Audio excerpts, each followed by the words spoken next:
It is 2:00. Welcome to From Gentlemen's Agreement to HUAC Post-World War II Hollywood. Today's program is sponsored by the East Bay International Jewish Film Festival, the Contra Costa JCC, and Congregation B'nai Shalom. And I thank all of them for allowing this program to be actualized. The film festival, the Under 110 programming, and programming at B'nai Shalom and other synagogues all take money, even though they are online by Zoom. Speakers still want honorarium, and film distributors still want payment. So if you can, please consider making a donation of whatever size to, in this case, eastbayjewishfilm.org, and we thank you. Your donations allow us to do many free programs, such as in November, the film A Call to Spy, which is a wonderful espionage thriller. And due to the generosity of a donor, it's going to be offered to the community for several days free of charge, during which you can stream it. Coming up, we have a lot of programs, including a few in-person events for families, October 24th and 25th. On Saturday at 2:00, we have a family-focused hike with children's activities.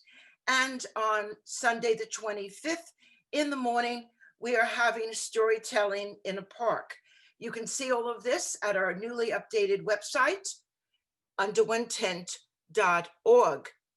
On the 25th of October in the afternoon at 4:00, one of the original comedy writers for Saturday Night Live, Alan Zwabel, will be with us on Zoom. I wish it could be in person, but by online. And he'll talk about his new book, Laugh Lines, about the history of his comedy writing, not only for Saturday Night Live, but for other TV shows. And now, our presentation. As you may know, if you have questions to ask, you take your mouse and go to the bottom of your screen and click on chat, and then you can type in your questions. I may get to them during the presentation or at the end. So do ask questions. I love them. It's a bit harder to do online, but I'll do my best. Okay. We are going to, I think you can all see I'm sharing my screen, right? No one is chatting that you can't. We are beginning in 1947. The Cold War has begun.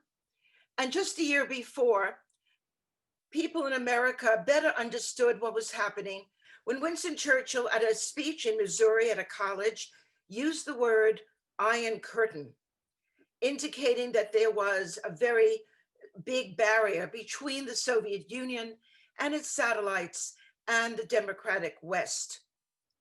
This began to change things, and America began now in the post-World War period to switch from fighting Nazis to fighting Reds.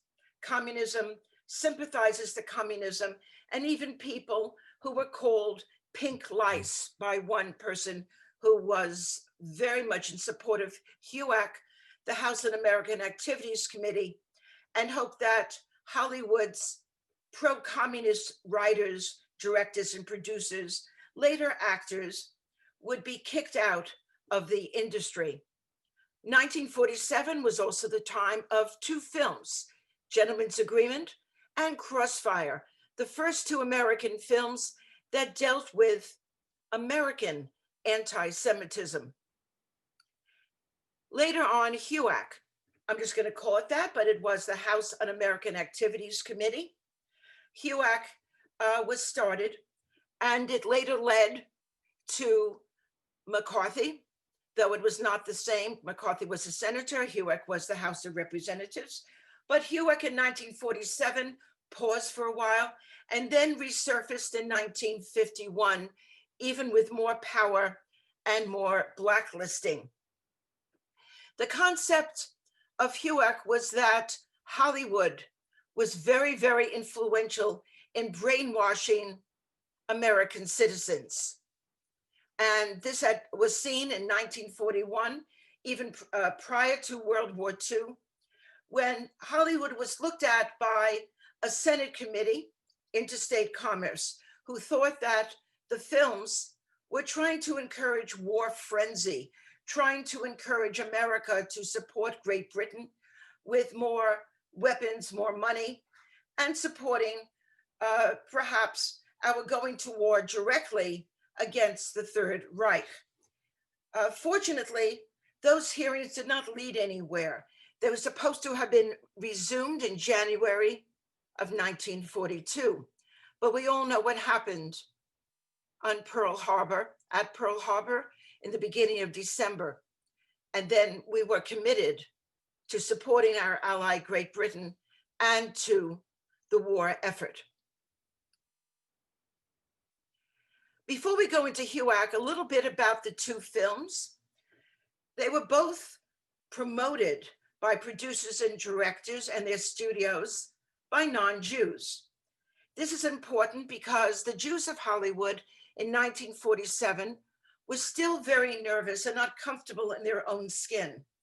Many Jews across the country, and including, and I'm not going to name the organization because I love it today, but at the time they were very fearful of exposing anti-Semitism, thinking that by exposing it, you would encourage more anti-Semites, as if people who are at heart bigoted had known about anti-Semitism. And if you made a movie or did an expose or wrote a book about anti-Semitism, people would say, I never thought of that. In any event, the two films were made.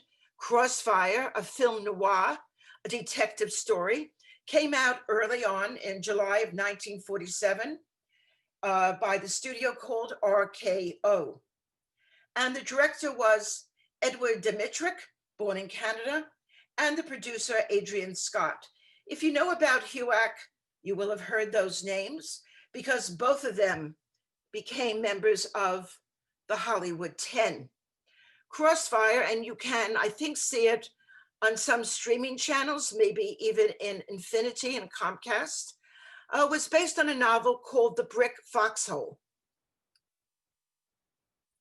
And in The Brick Foxhole, the person who was going to be killed at the beginning of the movie, or in the novel, was not Jewish, but rather gay.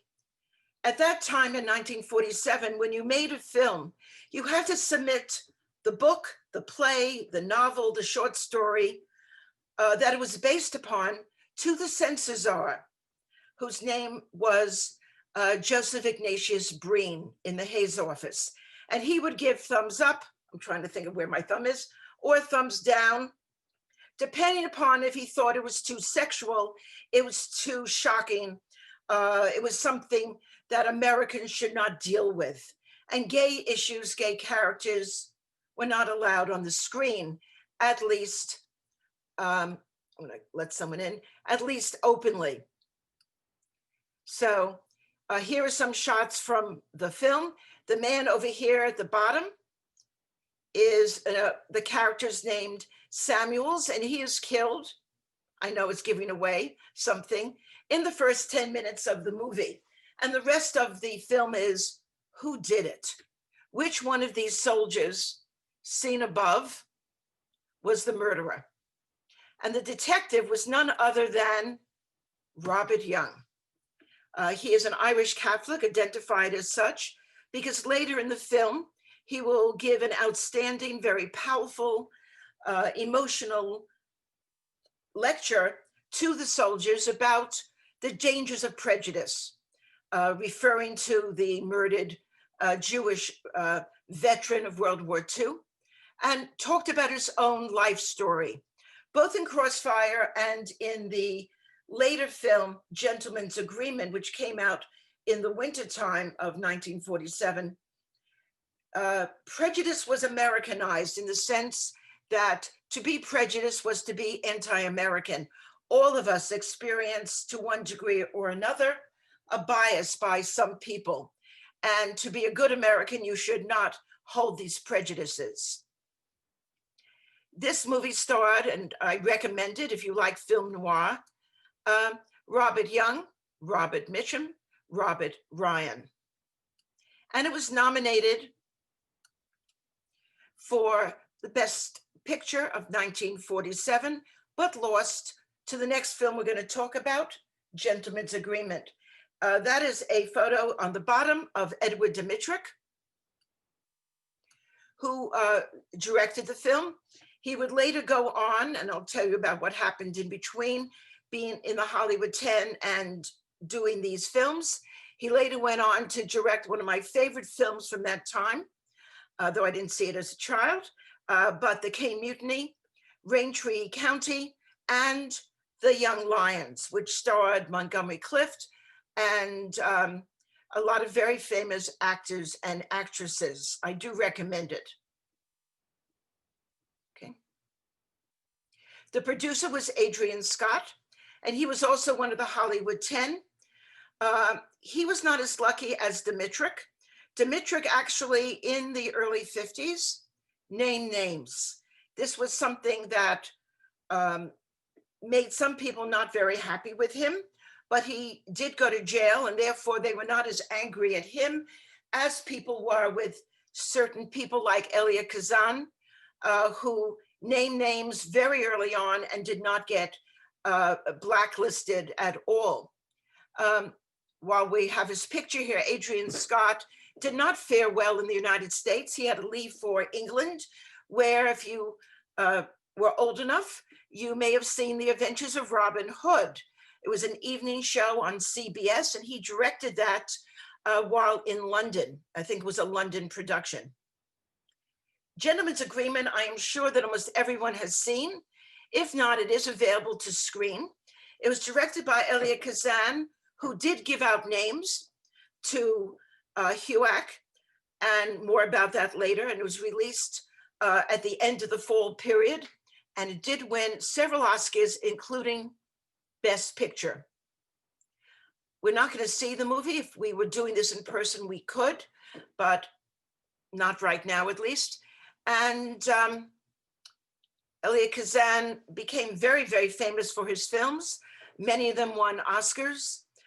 Gentleman's Agreement, On the Waterfront, East of Eden, Splendor in the Grass, which starred a very young Natalie Wood and Warren Beatty, and A Streetcar Named Desire. Gentleman's Agreement starred many, many celebrities at the time, certainly Gregory Peck and John Garfield. John Garfield is another person who would be accused of HUAC of being a communist. Indeed, many of the early people who were accused actually had supported the Communist Party in the United States, though he never became an official member. More about him later. Celeste Holm, who is here, won a Best Supporting Actress award for her role in the film. June Havoc was in it, and Jane Wyatt, a very young character playing Gregory Peck's son, was Dean Stockwell, who later became famous more and more as he became an adult actor. We all know the story, I think, and certainly here is Gregory Peck in a posed picture. He is a journalist who is asked by a magazine in New York City to write about anti-Semitism, but how to do that, because he felt it was something that there were many stories about, and he decided to make believe that he was Jewish. He said, looking in the mirror in one of the scenes, "I have dark hair, dark eyes. My name is Green, David Green. People will think I'm Jewish." And there's a young Dean Stockwell who he explains what anti-Semitism is. And there has been some criticism of the scene because in it, he describes being Jewish as just being like being Protestant or Catholic or any other religion. And some people felt that this sort of universalized Judaism. Some may think it's good. Some may think it doesn't really describe what Judaism is. It basically is a church without a cross on top. John Garfield plays a veteran of World War II, and he believes in fighting anti-Semitism with a little bit of physical opposition. And in the movie, which was based upon Gentleman's Agreement by Laura Hobson, who was Jewish, there were described many different types of reactions to anti-Semitism by Jews. The man here, Sam Jaffe, is an atheist, and he says to Gregory Peck, who's there with his girlfriend in the movie, I'm really not religious, I'm an atheist, but because they're anti-Semites, I'm going to stay Jewish just to defy the anti-Semites. And then I don't think we have a picture. Yes, we do here. That is Gregory Peck's secretary, who thinks that Gregory Peck is Jewish, and she tells him that she changed her name. She was very embarrassed by the Eastern European Jews who she felt ruined Judaism and the Jewish people for the American public, and therefore she hid her Judaism. In this scene, and it's a very powerful scene, Gregory Peck, playing someone Jewish, goes to a hotel and discovers that he no longer is welcome. And there's John Garfield. Many people feel that John Garfield died very young at 39 due to the pressures of HUAC, who kept on investigating him, and because he was also blacklisted and could not get his career started again. An interesting note about Morse Hart, who wrote the screenplay. Morse Hart, and I think most of you know him, very famous screenwriter at the time, and also wrote a wonderful autobiography. There was this organization that Jewish organization that did not want this film to be made.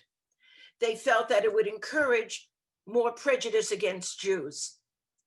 At the end of the shoot, a stagehand came up to him and said, Mr. Hart, I'm so happy that you made this film. I learned so much. And Hart thought, and he was Jewish, that the man was going to say, I learned about Judaism, Jewish people, not to be prejudiced. And instead, the response of the young man was, I learned that you should always be very nice to Jews because in the end, they really could be Christian.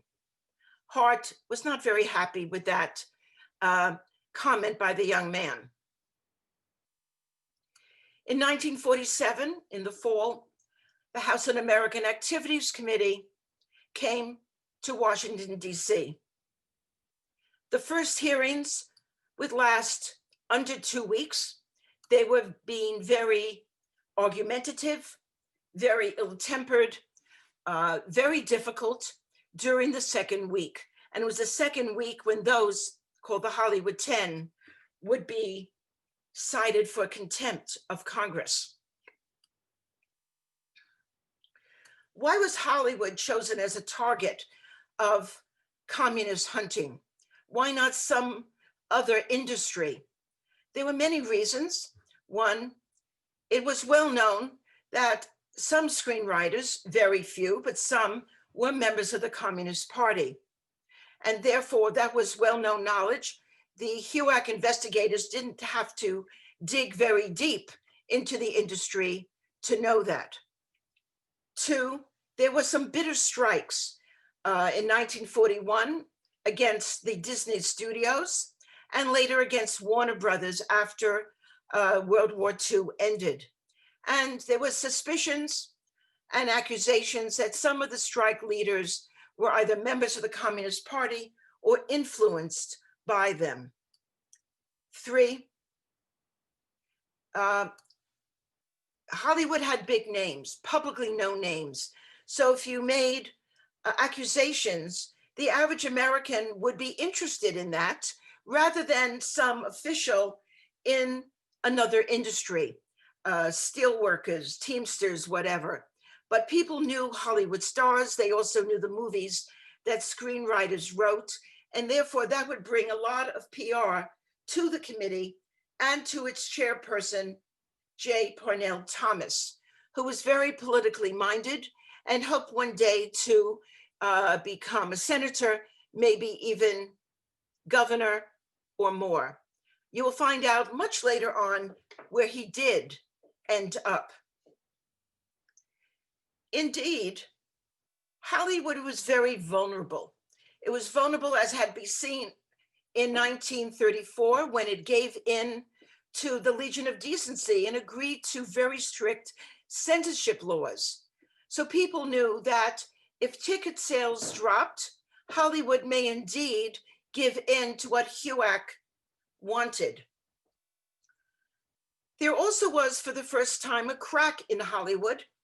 And in 1944, a new organization was created. We'll learn about that in a little bit.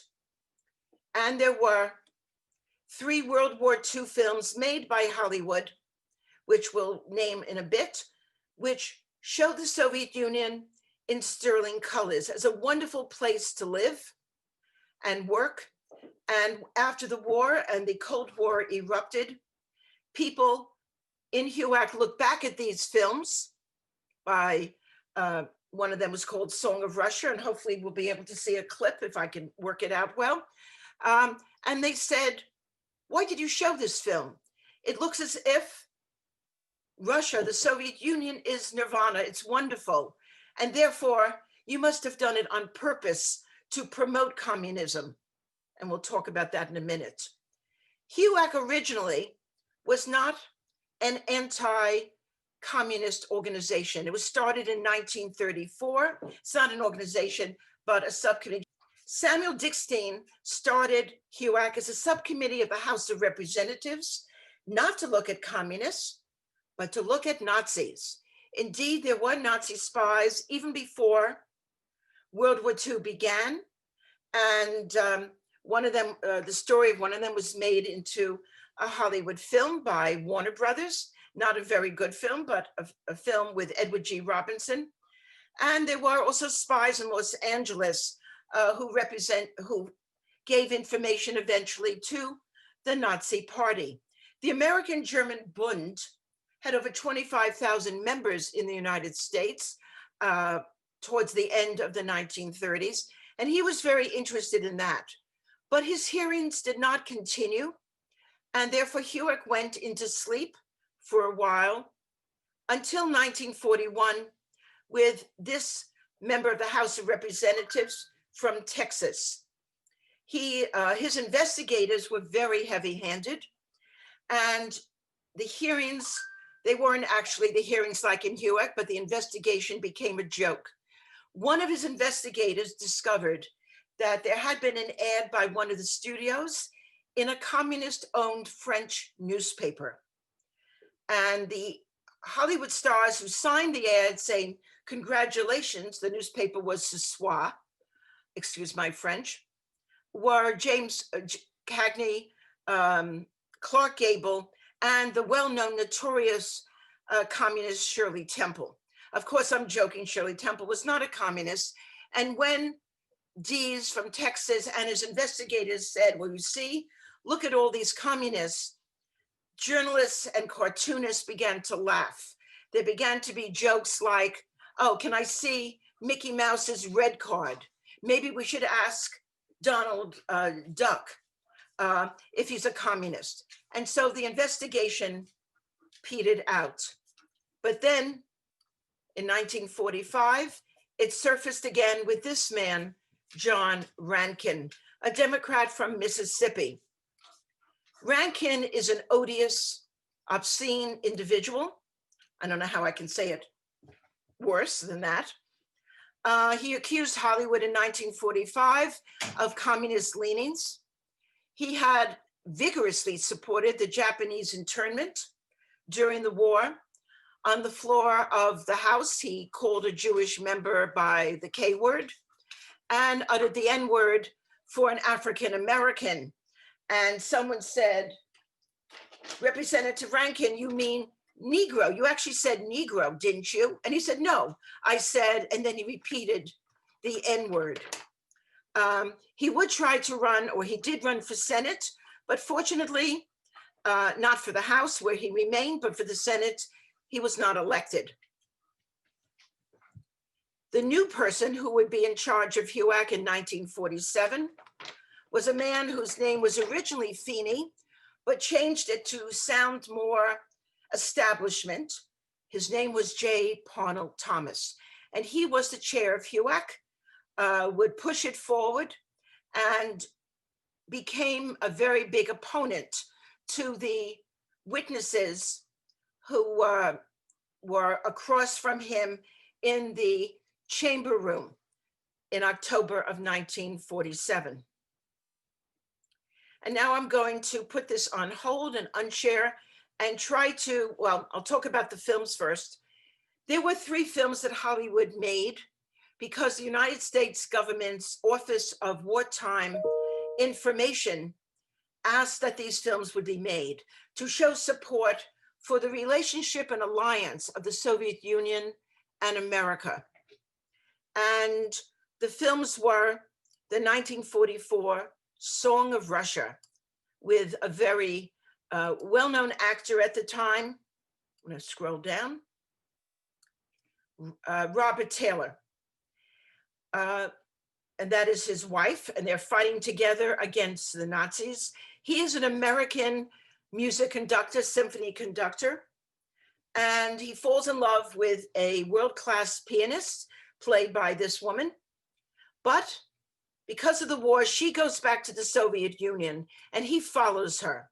I'm going to show a clip, if I can get it up in a minute, about it. The film is ridiculous in its picturing of the Soviet life. There's plenty of food. She's always wearing lipstick and makeup on the battlefront. And it shows the Soviet Union at the time, and there was food rationing. It was a very difficult situation for Soviet citizens. It's really not a bad place, except for the Nazis to live. The other film was Mission in Moscow, or To Moscow, done by Warner Brothers, and The North Star, done by an independent producer, Samuel Goldwyn. And that starred, as you see, a lot of people who became very famous: Ann Baxter, Dana Andrews, Walter Houston, Farley Granger, etc. This is a scene from one of the movies, and everyone is smiling. There's plenty of food. And Ayn Rand, you may have heard of, who was a Soviet, who was testifying as a friendly witness in October 1947, was asked about these films and shared how ridiculous they were and what a positive, sugar-coated view was done. Just again, Robert Taylor is a world-class international but American conductor. He falls in love with a Russian pianist. She goes back to the Soviet Union to fight the war from her little village. He follows her. And here at the end of the movie, this is the Song of Russia, he tries to find her. She is in the fields with a few other people from her village. She's beautifully adorned with her hair and makeup. And a little boy sees Robert Taylor, who they've met before. In fact, Robert Taylor really liked him. Robert Taylor's name in this is Mr. Meredith. And Taylor, as Meredith, gives the young boy his watch because the boy really admired it. And so this plays into the plot line. In any event, this is just the last, I think it says 6 minutes. The Song of Russia, a film which proved to HUAC that Hollywood was pro-communist.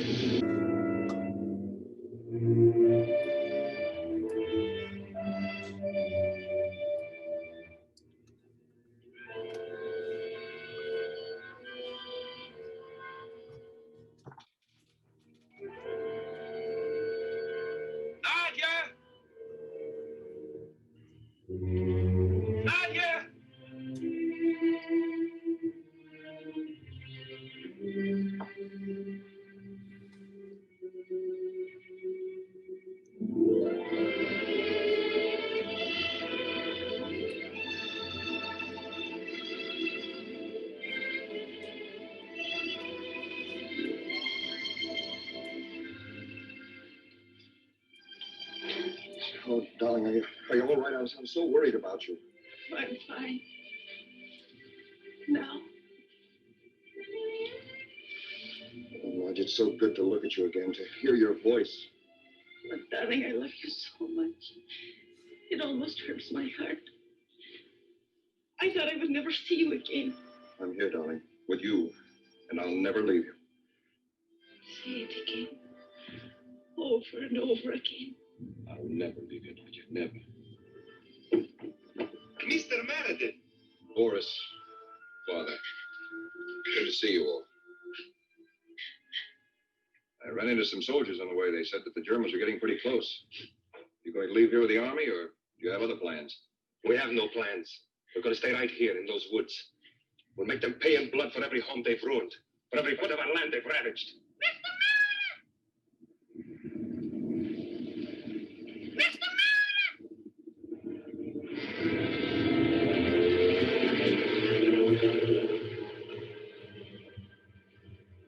Watch out, Peter, a plane! Light down! Light down!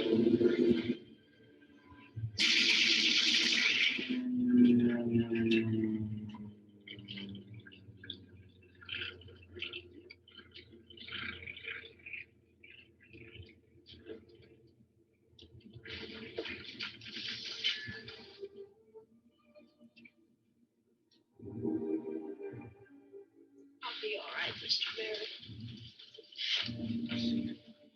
I'm sorry about the watch. I'm afraid I didn't take very good care of it. Don't you worry about that. I'll buy you another one. Mr. Meredith, Yes, Peter? maybe when the war is over, you'll let me be your pupil. Sure, Peter. We'll do great work together. I was just talking to your father about it. I think you'll make a fine conductor. Thank you.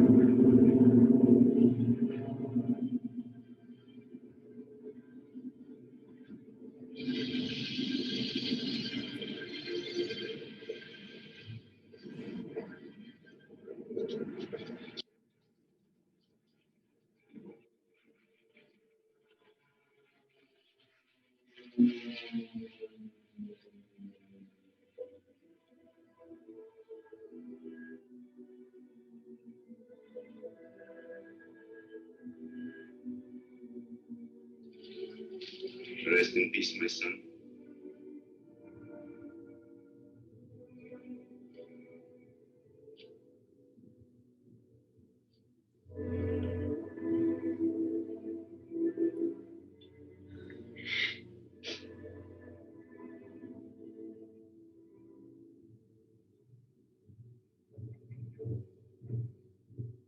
If you'll let me hold on to this, I'd like to stay here and fight with you.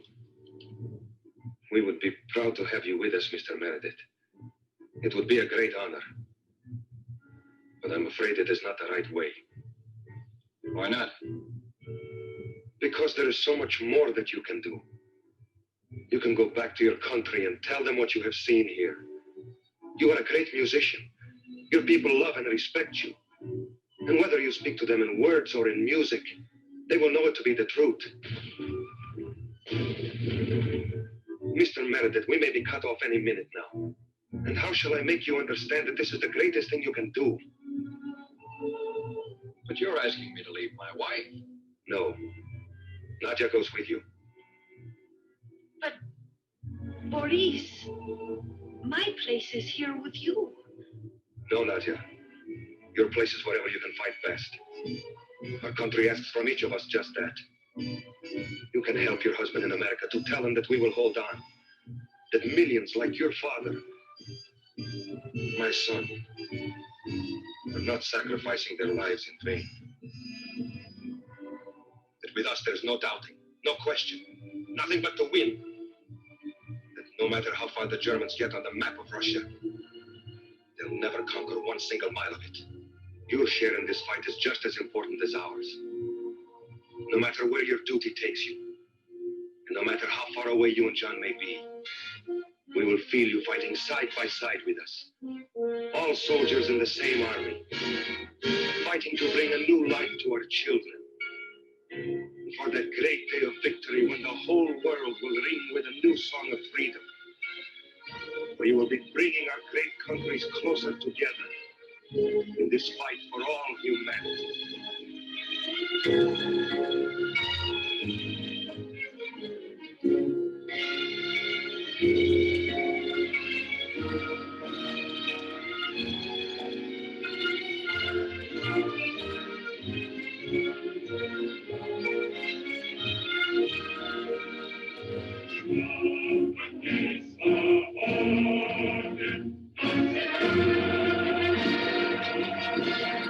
There were 3 films, and they were very, very pro-Soviet Union. The studios began to say that they only did it because of the American government, but Parnell and others didn't care at all. Why indeed did the studios eventually give in? One, because Will Hayes, who had been the original head of the MPPDA, had retired. And instead there was a man, Eric Allen Johnston, who was put in his place. The organization had shortened its name. It was called MPPA, and it was a marketing advocacy group for Hollywood. He was the former head of the Chamber of Commerce in the United States. And even though he had great experience in talking to the public and talking to the government, perhaps he gave in too quickly. The question is, with Johnson, could there have been a better person to represent Hollywood? It's hard to know. He talked out of both sides of his mouth, as we shall see, originally promising the studios and the future blacklisted people that he would stand up to HUAC, then recommending to the studios that they fire everyone who was an unfriendly witness, and then promising them he would stand up for them and back and forth. Another reason was that there were a lot of strikes, unpopular ones I had mentioned before by Walt Disney Studio, but against Walt Disney in 1941 and against Warner Brothers. They were very, very bitter, and the studio heads, because of that, began to be very angry at what they thought were communist influences in the unions and in the Screenwriters Guild, the Animators Guild, and all sorts of union groups that were in Hollywood. This was also a time that many people began to really dislike anything to the left of center. You may have heard of Better Dead Than Red if you were around at that time. And with FDR dead, people thinking that Truman was not as strong as FDR, there were a greater push, especially when the House went Republican, that conservatives could then more dominate the political scene. One of the things that happened, which really helped HUAC, was in 1944, the creation of the Motion Picture Alliance for the Preservation of American Ideals. And it was filled with people from Barbara Stanwyck to Dick Powell, to Clark Gable, to Ginger Rogers, I'll move him down, Cecil B. DeMille, the famous director, who was half Jewish, it turned out, John Wayne, and War Bond. And other people like Gary Cooper, Walt Disney, John Ford, Hedda Hopper, Adolph Menjou, Robin Montgomery, George Murphy, Ayn Rand, Ronald Reagan, and Robert Taylor. They joined this alliance to try to ferret out communist influence in Hollywood. People who thought they were far too reactionary called the group, which was called the Motion Picture Alliance for the Preservation of American Ideals. They changed it around and called it the Motion Picture Alliance for the Prevention of American Ideals. The reason why this was so important was when HUAC began investigating in the summer of 1947, actually in May of that year, at the Biltmore Hotel in Los Angeles. These people began to talk to the investigators and give names. They gave names, they shared things, and therefore HUAC did not have to worry that their information, like in a previous investigation in 1941, was based upon wrong data. Now they got it from, you can say, the Hollywood mouth or the horse's mouth. Hedda Hopper was one who was very anti-communism, and she would write in her articles about people who were alleged sympathizers, and also talk to the FBI and to HUAC.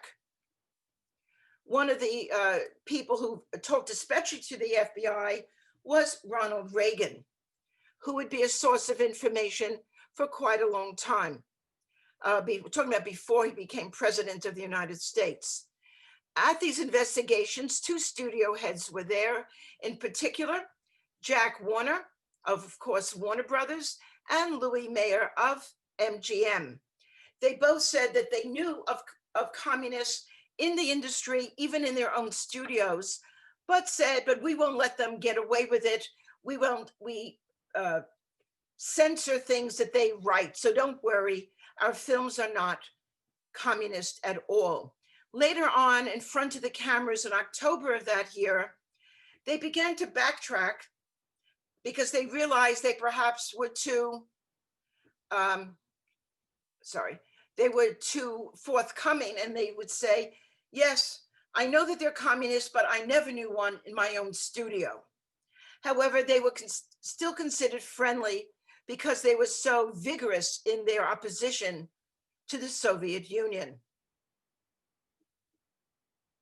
Actually, there were very few communists in the 30,000 plus members of these unions and guilds working for Hollywood. Less than 400 were actually members with cards, official connections to the Communist Party. Many of them had just donated money or attended rallies or meetings of the Hollywood Anti-Nazi League, which was started before World War II. It was not a communist group, it was a liberal group that was very much against the Third Reich. And when Leni Riefenstahl, Hitler's filmmaker, as she was called, came to America and then to Hollywood before the war began, they made sure that as few people as possible would visit her. One of the groups, one of the places where she was welcome, and if we were in person, I'd have you raise your hands and say which studio. I don't know if you could have a chat room where you could tell me what studio you think welcomed her. It was Disney. And Disney was the only place I know of in Hollywood who welcomed her when she arrived. Anyhow, here's Parnell raising his fist. He was a very vigorous man, often red-faced from screaming, often using his gavel. And another person who was a member of HUAC was this guy on the left. If you nod, you may know who it is. Well, it says that. It's Richard Nixon, who was a member of the House of Representatives. He didn't last very long at the hearings. He stayed just a couple of days and then went back to Los Angeles. The one thing he was interested in was, well, we see where you made 3 pro-Soviet films. What anti-Soviet films have you made recently?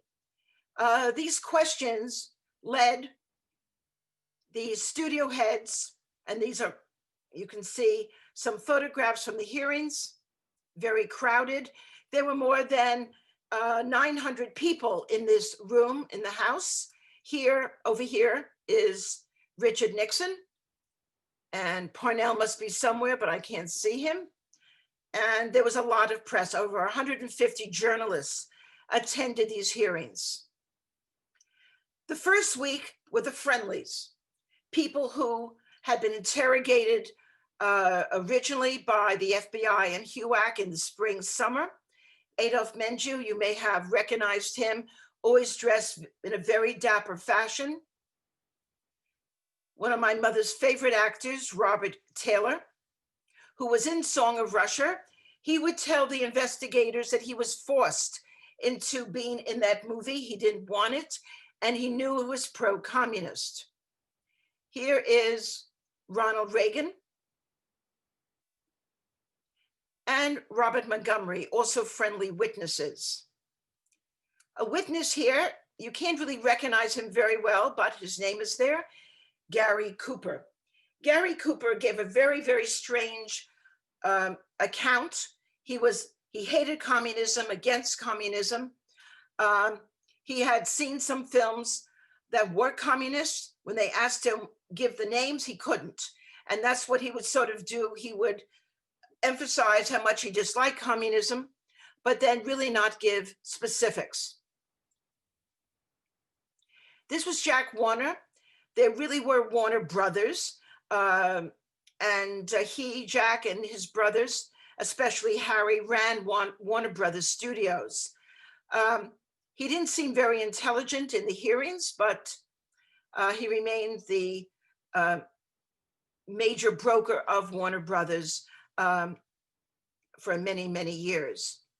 Here on the right is Louis Mayer of MGM, who was also testified, and again, Eric Johnson of the Motion Picture Producers of America. Walt Disney testified, and the Russian-American writer, Ayn Rand, who wrote Atlas Shrugged, if you ever heard of that book.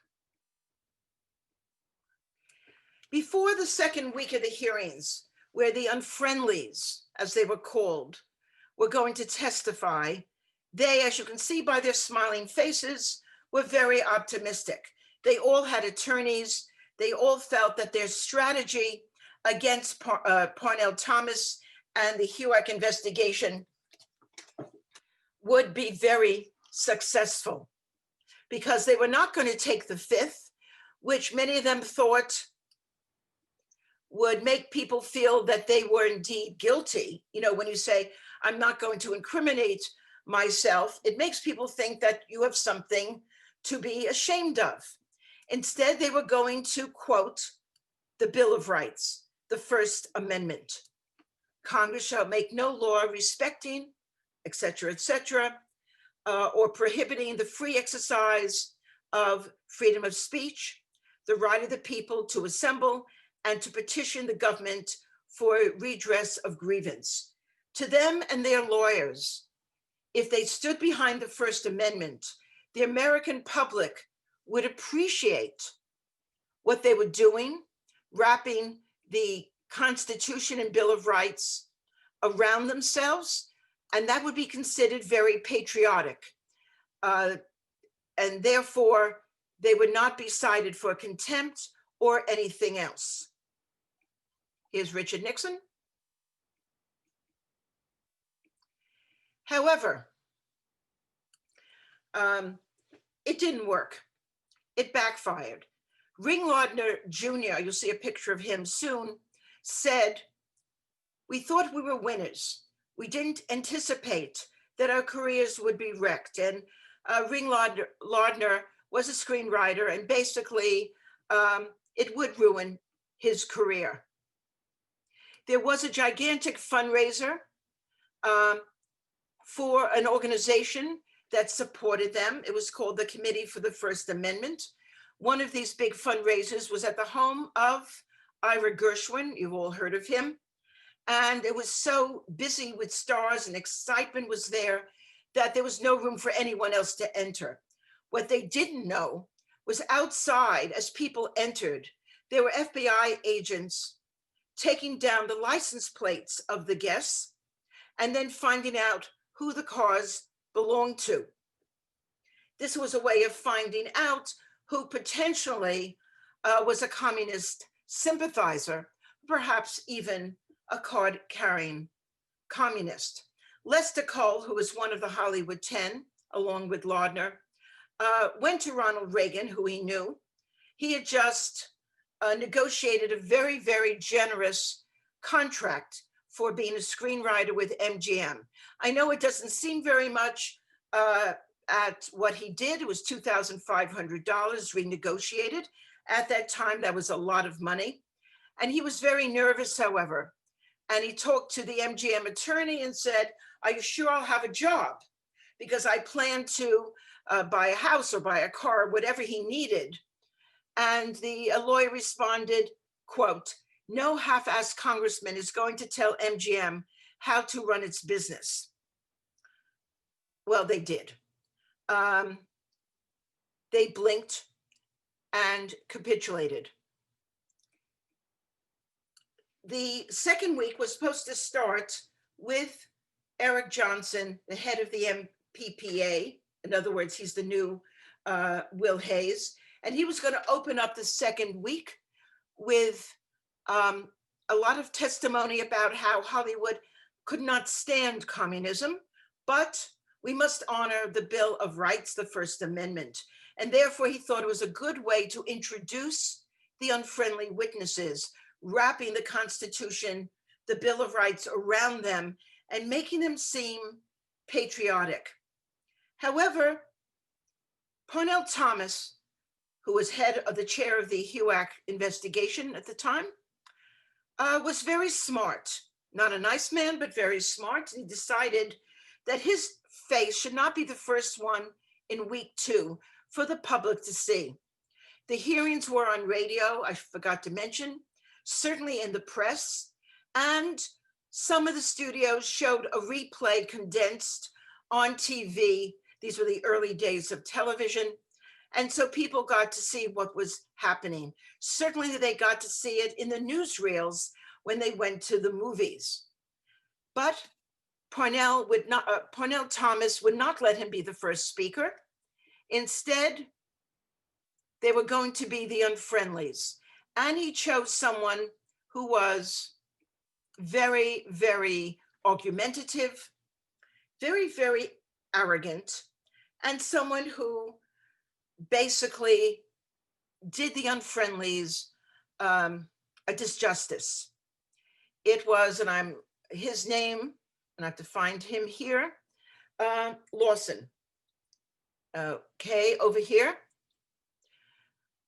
John Howard Lawson, the leftmost person here, was a card-carrying communist. He also was an activist. He wasn't someone who just joined because he thought it would be a utopia and it would be nice, or he had a girlfriend or boyfriend who convinced him to go to a meeting or a rally. He was someone who really believed that America should become communist. And he was the first one to speak. He did not do a good job. So here are some of the names of the people: Bilberman, Lester Cole, Lawson, Samuel Ornitz. Samuel Ornitz, the second one on the second row, started off by saying that he is here at the hearings as a Jew. He brought in the issue of religion because for that time, many people thought that because so many of the people who were the first to be interrogated publicly, so many of them were Jewish, they felt there was an anti-Semitic angle to all of this. Okay, sorry, this was Ring Lardner, I apologize. Here is Lawson. You need glasses to see this. Here's Lawson, who was the card-carrying activist. Here is Dimitrick, who was the director of Crossfire and was born in Canada. This is Adrian Scott, who later would go on to do executive chores and directing for The Adventures of Robin Hood in London. He was a very famous member of the Hollywood 10. He always had a little mustache, wore glasses, and of course it was Dalton Trumbo, who would win, after he was named one of the Hollywood 10, would win 2 Oscars for screenwriting, but not under his own name. This man here is Alvar Bessie, and here is a man by the name of, I forget his first name, but we'll see in a minute, Maltz. Many of them were Jewish. Bilberman, I think Cole was, Ornitz, Alvar Bessie, and Maltz were all Jewish. So here is John Howard Lawson. He was a committed communist. Unfortunately, he was very, very arrogant. The strategy of the lawyers and of the unfriendlies was to have the unfriendlies not answer, not by saying the Fifth Amendment, but by saying the First Amendment says that I'm allowed to have any political affiliation I want. So what you're doing is illegal according to the Constitution. It's illegal and I'm not going to comply for that reason. And then they were supposed to read their own statement, which would severely criticize the chairman, Thomas, HUAC in general, and anything connected to the hearings. But Thomas was very shrewd, and he would not let them talk about the First Amendment. They had to answer yes or no, or they would be cited for contempt. Are you a member of the Communist Party? Yes or no? Well, I'm not going to answer that. Sorry, yes or no. And he would use his gavel and pound, turning red. He would not let them, except for one member, I believe, even read their statements publicly, though some of them gave the statements to the press afterwards. Dalton Trumbo, there he is, was another unfriendly witness, the second one. And after he was not allowed to say what he wanted to say, he screamed out to everyone, and it went public. This is the beginning of the American concentration camp. He and Lawson were both evicted from their position, their stand at the mics by the Capitol Police.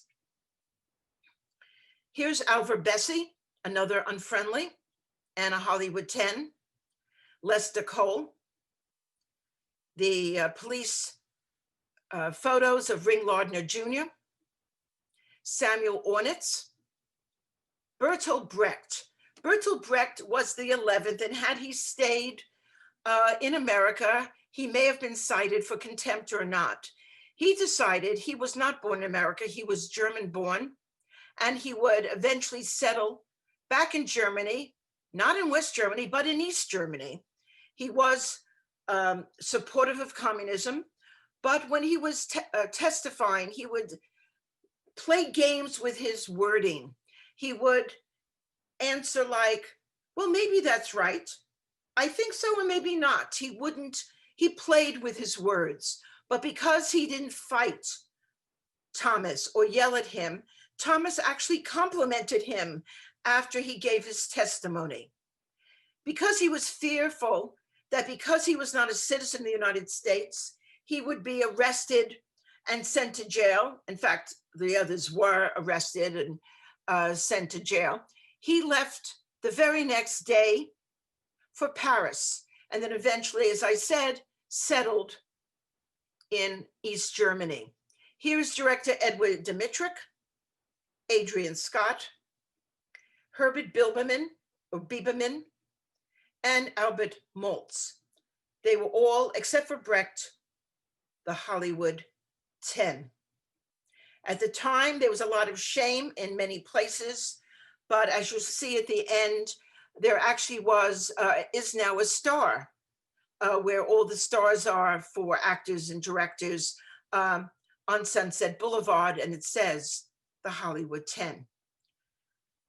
The unfriendlies thought that they would be very much supported and not get in trouble because of these people. You see here Edward G. Robinson and Audie Murphy and Paulette Goddard over here, who were members of the Committee for the First Amendment. Along with them, there was over here, if you can see him coming down the plane, there was Gene Kelly, the dancer, Danny Kaye, who went to school with my mother at Erasmus High School in Brooklyn, and a few others who I don't recognize here. He was an actor and his name escapes me. He actually was Jewish, but he had a name that didn't sound Jewish, which was very common in the 30s and 40s. Also members of this committee for the First Amendment was Frank Sinatra, Judy Garland, June Havoc, Humphrey Bogart, seen here with his wife, Lauren Bacall, and she's here. This is Danny Kaye. And these members, along with, I think Judy Garland was also a member, were going to fight against HUAC by saying we, they didn't say we celebrities, but basically we are celebrities, we are stars, we are very popular. We are against HUAC, but do it in a nice way. And we support the First Amendment. What HUAC is doing is wrong. The government does not have or should not have the ability to look into people's politics. Here's a picture of them in front of the Capitol. Some of them flew to DC the second week to be at the hearings. Parnell Thomas was very nice to them and saved seats for them, being very nice so he wouldn't provoke them before he had to. And the Hollywood 10 thought that they were going to get traction because these celebrities came to town.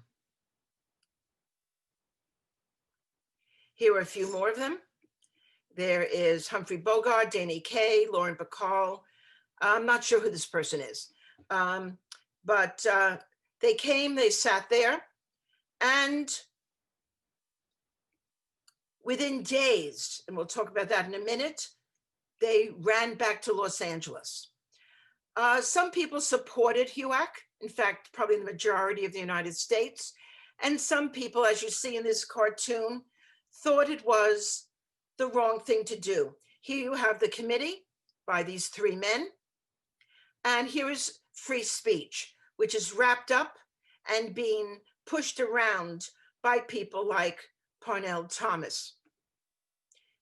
Howard Hughes was supportive of the Committee for the First Amendment, but then made a public apology and said he felt suckered by the unfriendlies and would not do it again.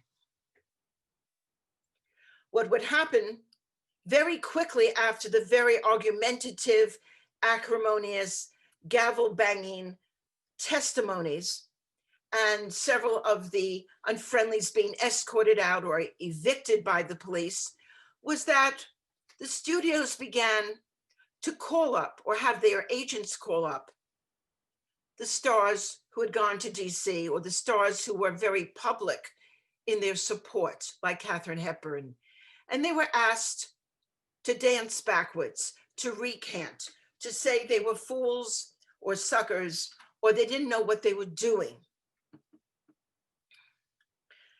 One of the first was, oh, I wrote his name wrong, my apologies, Humphrey Bogart. I certainly know how to spell it, so ignore that. One woman wrote to his studio that he had been her former hero, but quote, "I wouldn't see one of Bogey's pictures now if he stuck his smoking rod into my ribs," whatever that means. In any event, Bogart was very fearful that he wouldn't be able to make any more films. Some he was financing himself, and he heard that maybe the banks would not give his company any money, and maybe even the studios would pull away from him. So he said, "I see now that my trip to Washington was ill-advised, foolish and impetuous." He later wrote, and I put that in quotation marks because someone else wrote it for him, in Photoplay, which you may have remembered reading, or your mother reading, or father reading. It was a movie magazine for fans of Hollywood. He wrote an article, "I am no communist." Katharine Hepburn had not gone to Washington, DC, but she also confessed that she had been wrong because people were now criticizing her.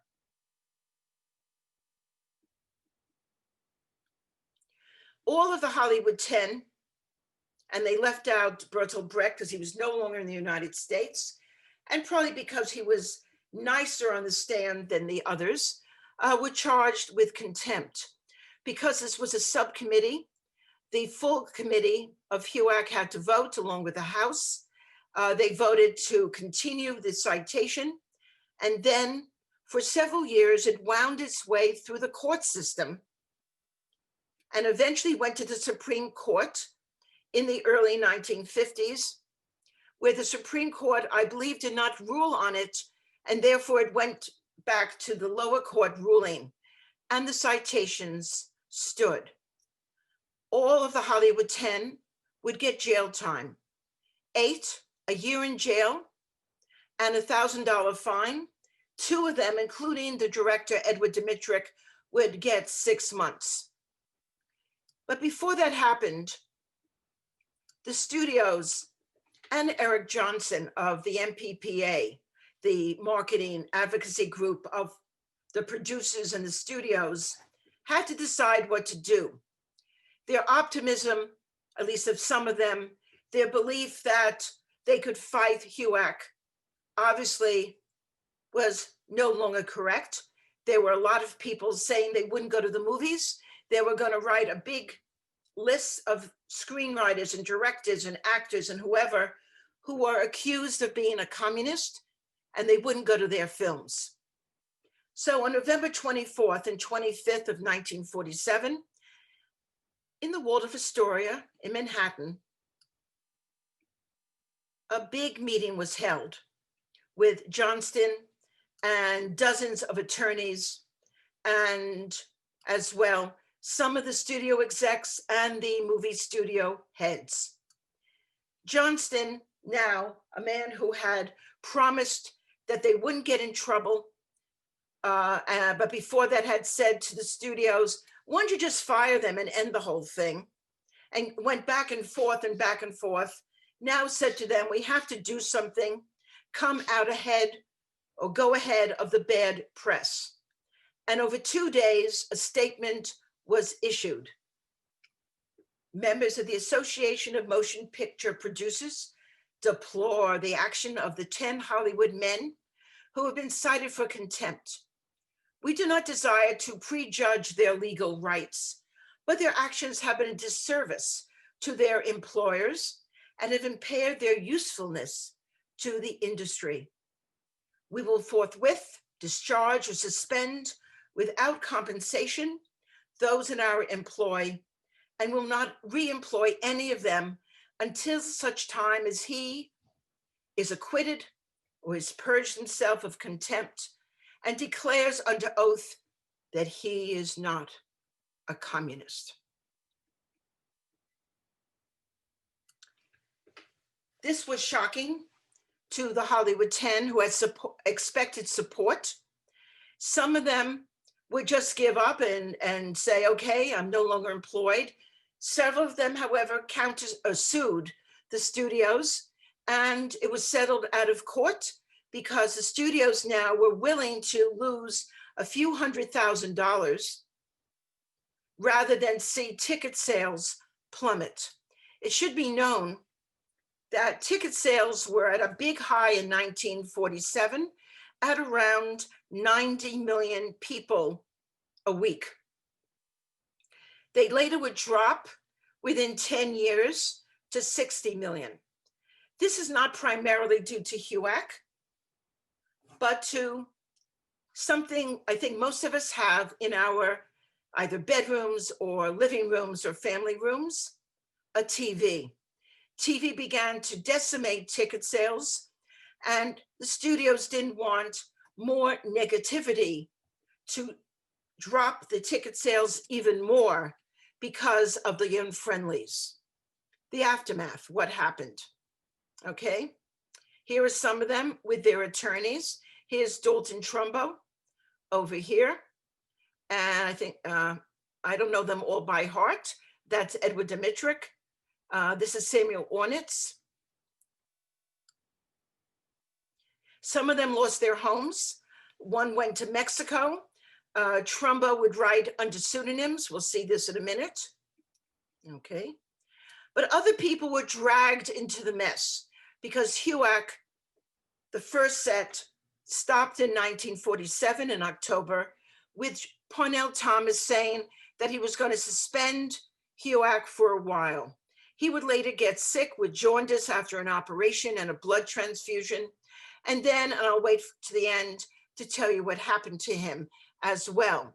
But others in the beginning in 1951, 52, et cetera, into the 50s, were brought before HUAC number 2, including John Garfield, who was Jewish and would die shortly, I think in the mid-1950s, of a heart attack at the age of 39. he had been supporting communism, but not a card member. But he refused to name names, and therefore he really couldn't work significantly in Hollywood. Arthur Miller, HUAC also began to expand its net and grabbed actors on TV, screenwriters on television, playwrights, novelists, and they looked at Arthur Miller. There is a belief by many that if you were very, very famous and you were very successful or connected to someone successful, as Arthur Miller was, one in his own right, and at that time married to Marilyn Monroe, they would sort of leave you alone because there was pressure not to expose you. So Arthur Miller, though he was questioned, was not blacklisted. Edward G. Robinson, however, was. He was very liberal, had supported anti-Nazi organizations, which to some of the people in HUAC meant if you were anti-Nazi, maybe you were pro-communist. And therefore he had to go in front of private and public hearings, each time saying, I'm not a communist, I don't know why you think I am. He spent over $100,000 on legal fees, and then finally was pardoned or acquitted by the House of Representatives, with one member saying to him from HUAC, we realize that you are not a communist or ever supported the Communist Party, but I will say, Mr. Robinson, that you are probably the biggest sucker in Hollywood. He was able to work, but by then, by the mid-1950s, his star had declined. He did play Moses's brother in the Ten Commandments in the mid-50s. It was in 1956, I think, though I could be wrong, or around then. But he never rose again to the levels of his early 1940s, 1930s stardom. Sorry about that. Another person who was looked at was, yes, you guessed it, Tevye.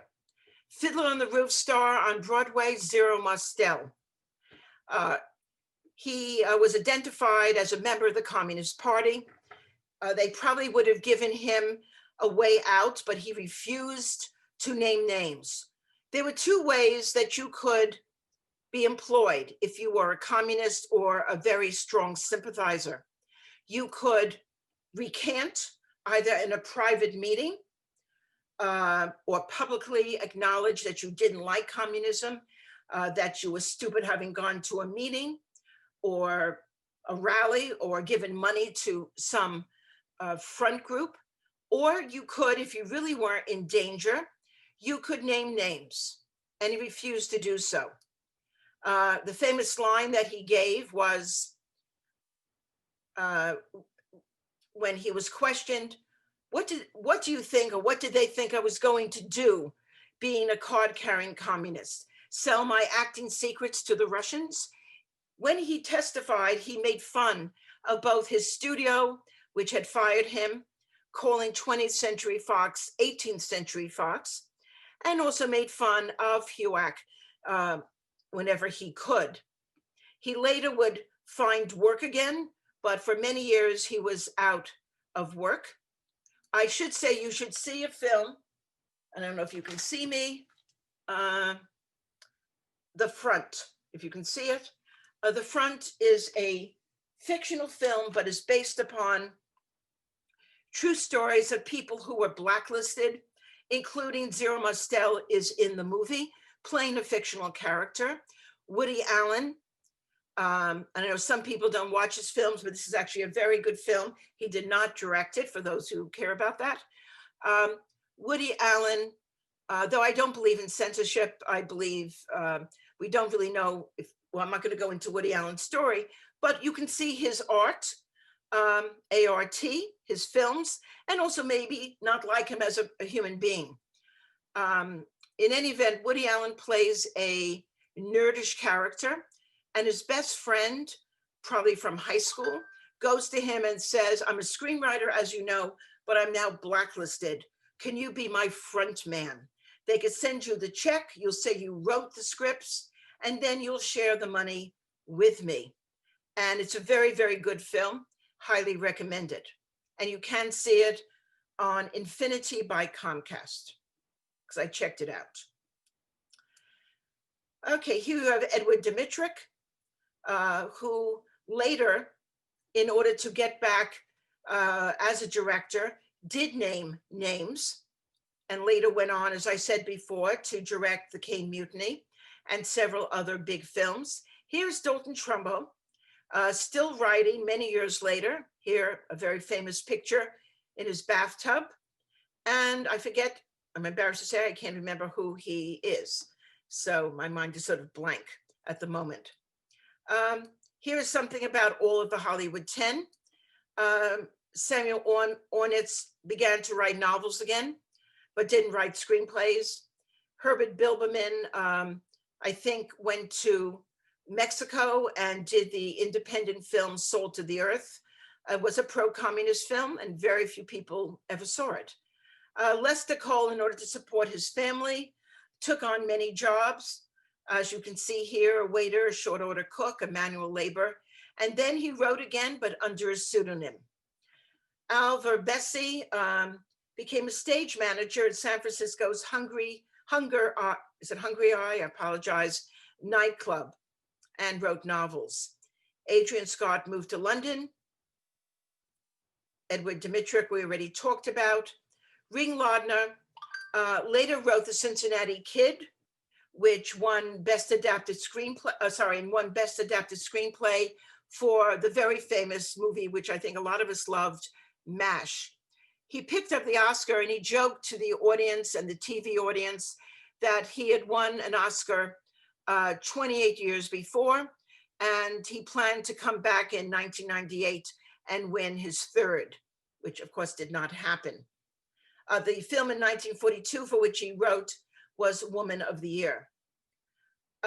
Lawson never wrote again for Hollywood, and Dalton Trumbo used front people, a man by the name of Hunter and others, and he won 2 Oscars under different names, one under the man named Hunter, and then under a pseudonym of Robert Rich, who several of us know. There's a man by Robert Rich on the board of the JCC, but a different person, for The Brave One. He had since died, and his widow picked up the Oscar for him. Okay. Elia Kazan did many famous films, Gentleman's Agreement. He did Streetcar Named Desire, On the Waterfront, Splendor in the Grass, starring Natalie Wood and Warren Beatty. And he was able to do this because he did give names of 8 actors who had been with him in the Communist Party in a unit of the group theater. That's Elia Kazan there. Later on in 1999, the Academy of Motion Picture Arts and Sciences, which runs the Oscars, at the Oscars that year, gave him an honorary Oscar for Lifetime Achievement. I don't know if any of you saw that Oscar show, but when he held up the Oscar, I think Martin Scorsese had given it to him, and this looks like Martin Scorsese's nose and facial features over here. Some people just sat in their seats, didn't clap. Others sat in their seats and did clap, like Steven Spielberg and his wife. And it was a way to say, we still remember that you named names decades before. This is a cartoon from decades ago with HUAC people investigating everyone and looking behind maps and looking at the picture of Jefferson to see if he was a communist as well. Some people believe that these 2 films were written as metaphors for what was going on between McCarthy and the HUAC hearings. In other words, communism in the sense of the body snatchers, in which communism is a soulless country, philosophy, sorry here. And therefore, if you saw the Invasion of the Body Snatchers, people become very unemotional, very quote unquote soulless as they're taken over by aliens. The writers and directors and producers say, no, this was just science fiction. It's nothing to do with communism. But some of the writers of High Noon, including someone involved with it, I think it's Stanley Kramer, said, yes, High Noon was a metaphor for the courage to stand up to totalitarian bullies. So High Noon, yes. Invasion of the Body Snatchers, probably not. It was just science fiction. Okay, we go down. One person I didn't know until I studied for this course, someone who had registered, and this is an affidavit of registration in Los Angeles, and here it says communist, was none other than Lucille Ball. Lucille Ball, when she registered to vote, had listed herself as a communist, and that was discovered. It probably was discovered because investigators from HUAC began to look at people's voter registration files and saw this old affidavit. She was questioned repeatedly, and she said, whether true or not, that she only had listed that because her grandfather was a very solid, very dedicated socialist, and he wanted her to sign up as a communist, but she wasn't. There's a strong feeling that because she was so popular, and the show I Love Lucy was so popular, in fact, J. Edgar Hoover loved the show. 50 million people a week tuned in. That was the reason why they dropped and didn't pursue it. Though Walter Winchell did write about it in one of his columns. When did the blacklisting of all these stars, or the cold shoulder, the snubs, the stigma of having been very liberal or considered pink or a communist end? It basically began to be destroyed in 1960 with these two movies, two big blockbusters, Spartacus starring Kirk Douglas, and he produced it as well. He was a big star and therefore had great power. And Exodus, which was directed by Otto Preminger, who was a very, very successful director at the time. Dalton Trumbo wrote both of the screenplays. And even before Spartacus was on the drawing boards, Otto Preminger had said, allegedly according to Otto Preminger, that he was going to put Dalton Trumbo's name on the credits and not put some other fake name there. And just maybe weeks afterwards, there's a controversy about who did this first. Kirk Douglas said he would do the same. Both films were released the same year, Spartacus before Exodus, and Dalton Trumbo was right there in the credits. The world did not end. The Soviet Union did not take over the United States. And slowly people began to realize that Hollywood could rehire blacklisted people and stop the blacklisting to begin with. The Hollywood 10 now has its own star in Sunset Boulevard. And what happened to Thomas Parnell? Thomas Parnell, shortly after he got better from his operation and the jaundice he got afterwards, around 1948, was sent to jail, but not immediately, but he was punished, indicted, tried, and got a jail sentence for like 6 to 8 months for fraudulent hirings of relatives and friends for his House of Representatives office. He was sent to a prison in Connecticut sometime in the early to mid 50s.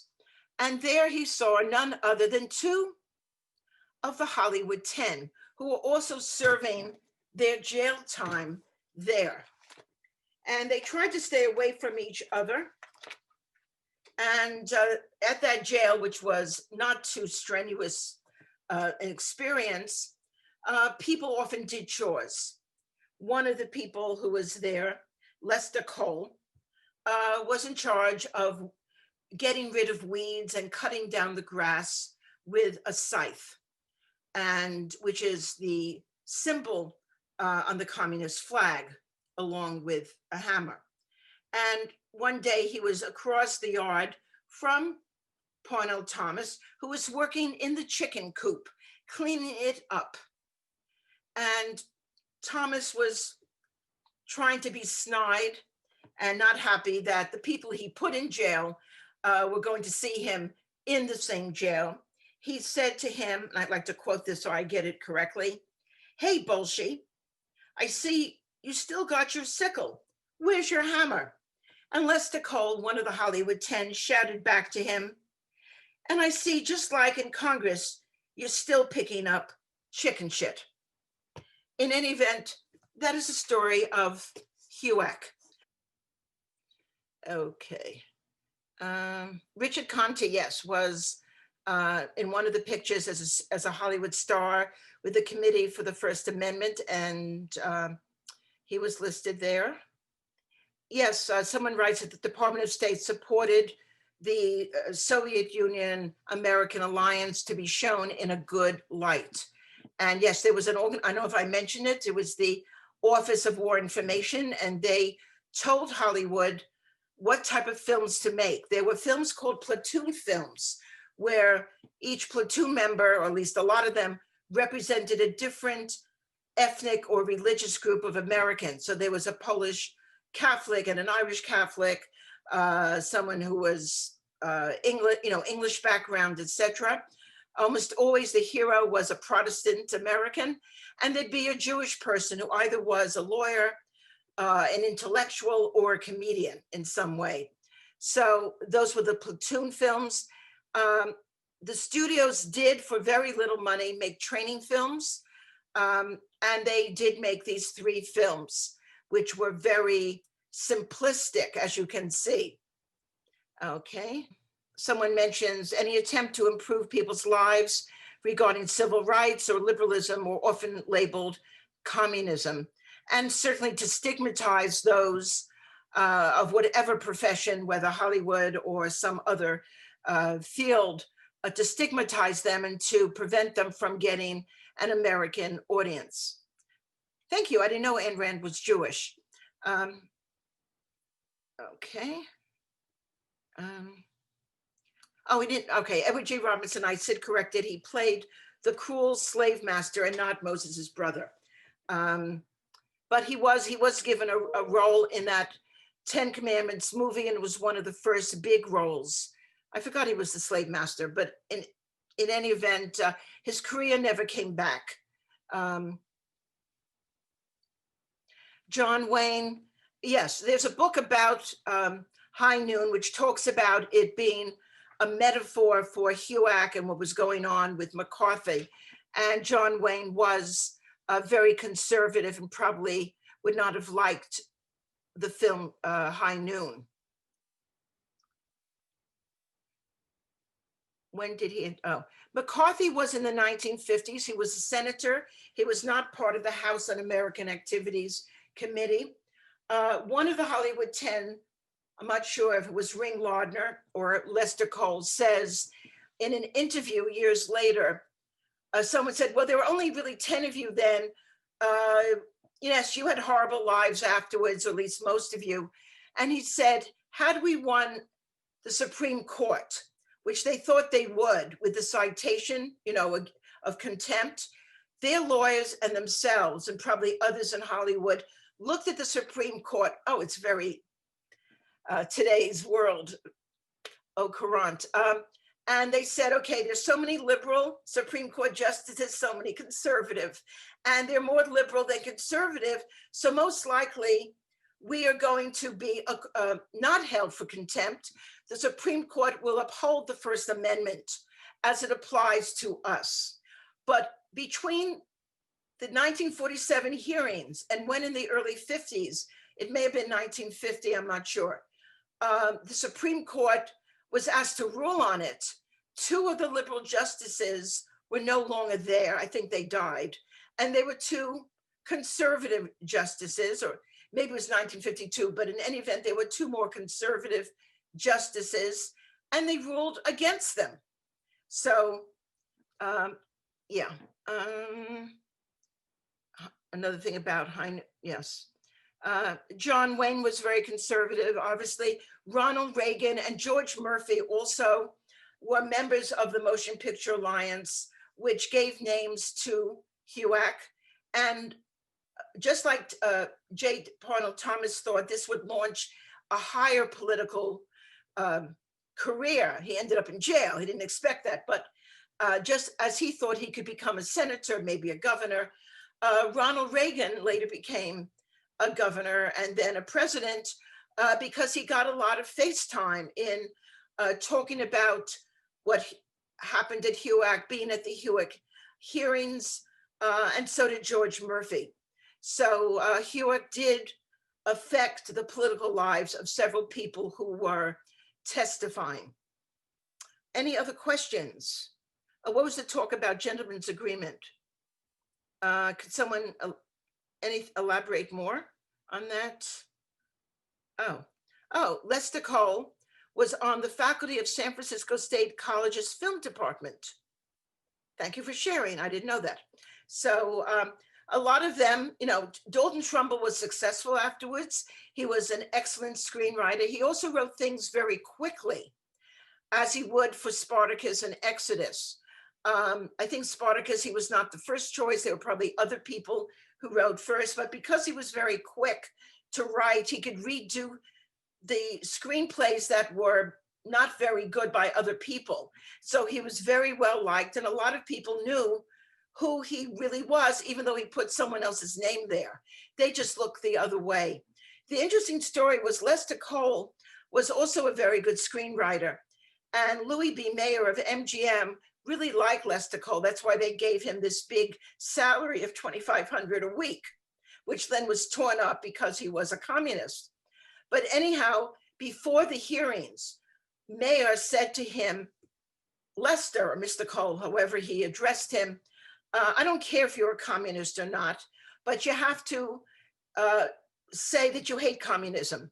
And if you do that, and if you recant, you can say you're an idiot, you could say you were dupe, you could, whatever reason, then I will hire you at a lot of money.